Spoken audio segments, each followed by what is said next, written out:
Okay, so now we come to Mr. Q, myself. Right. I'm gonna drop a little something on you. I mean, mainly my role in this whole thing, of course, is being the producer and bringing all of the talents together and making one cohesive project actually gel and work. But at the same time, I got a little something to say too, so you know. Okay. I'm gonna do this one piece. It's entitled "I the Body," and it's somewhat of a autobiographical tale of me back in my wilder days. I the Body. One cold night in New Jersey, I the Body decided that I would take my brain out for a walk in the park. He more than deserved it. Trapped in the big cage for some 20-some-odd years, he had told me many times before that if he could do just one thing, it would be to take a leisurely stroll in the park, alone. Unattached by the rest of the chattering, clamoring, noisy, full-piece orchestra that is better known as I the Body. How could I be mad at that? A little bit of quality time, a little bit of space between the brain and the mind. A short vacation is all the brain wanted.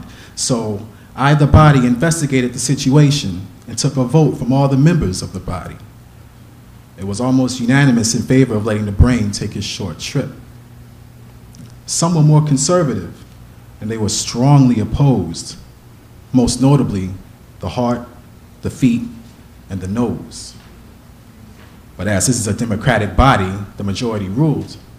So I the Body went out to the park and under the neon moonlight, let the brain unattach itself from the rest of us and go out into the night. It was quite the experience, feeling the brain abandon its fortress and watching him slowly float through the air. I almost reneged on the deal. The heart and feet revolted.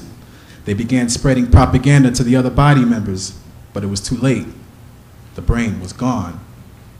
Gone tasting the colors of the midnight sound, feeling the drops of the world's mercury-laced clouds, sprinkling its top with heaven's dew, searching for the lost invisible doorway of Allah that the mind had endlessly talked about, and basically enjoying his freedom.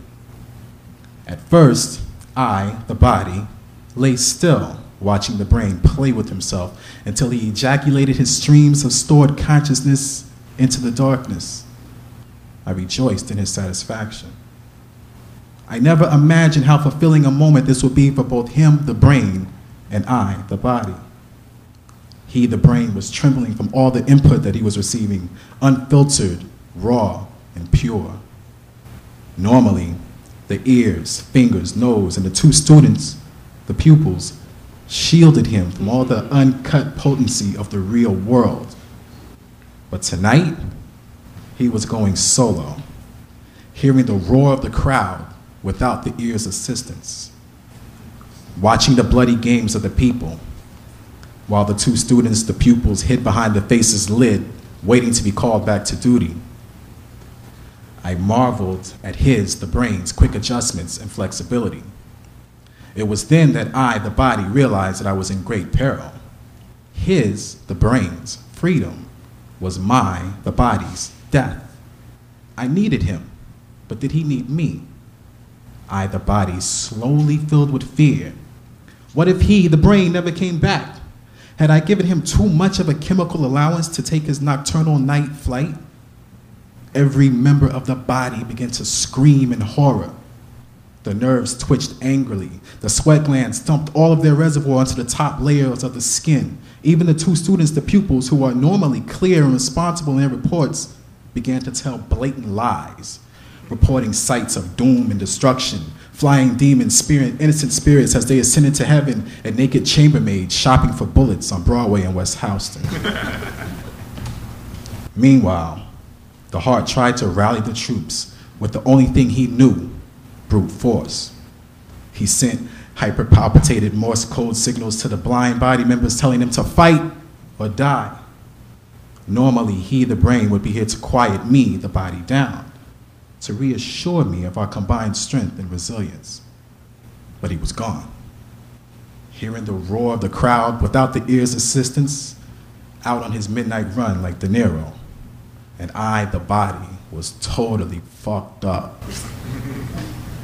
At that moment, By his own accord, he, the brain, returned to me.